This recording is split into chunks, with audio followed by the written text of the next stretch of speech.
Bottled water. 50 years ago, people would have simply laughed at this idea. Today, bottled water is a $15 billion industry, and in the United States, over 50 billion bottles of water are consumed annually.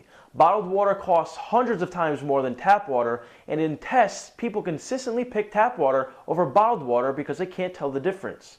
So if tap water is cheaper and tastes the same, why are people still buying bottled water? We spoke with John Stewart, a national campaign organizer at Corporate Accountability International, about their involvement with the Story of Stuff bottled water video, a video that has received millions of views and nationwide exposure that looks to educate the public while exposing the bottled water industry.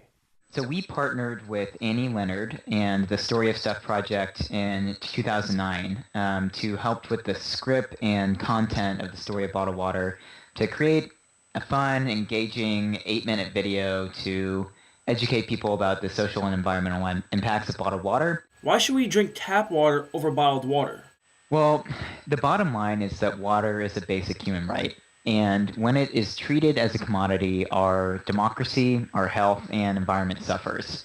So bottled water corporations are making people think that the only way to get clean, safe water is from a bottle. But fact is, bottled water is bad for taxpayers, it's bad for our public water systems, and it's bad for the environment. How has the advertising of bottled water corporations affected our view of tap water? They built a $15 billion industry by casting doubts on our public drinking water systems. One effect that's really dangerous is that people across the country are losing confidence in public tap water, even though bottled water is less regulated. Aside from just educating the public on the issue, is there anything physically being done at local schools or universities? We are working with over 25 college campuses right now to run really effective campaigns to build support for university administrations restricting the use of bottled water on college campuses. And actually, just in the past year and a half, 9 university campuses have pledged to go bottled water free.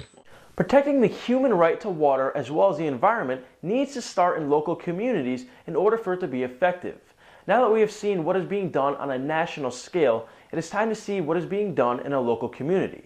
We talked with Ed Dobransky, the manager of support services in the Department of Campus Operations, to find out how Sacred Heart University is contributing to the big picture. Where do all the recyclables go after they leave Sacred Heart? The company we're dealing with now has been extremely proactive. That's All American Waste. They came to me and to Trigona with the idea that they had started a single stream recycling system, which means there's no longer a need to separate. What is your take on bottled water? It's the highest volume, I think, of your plastics and your bottles is the water. We just consume it like crazy, you know.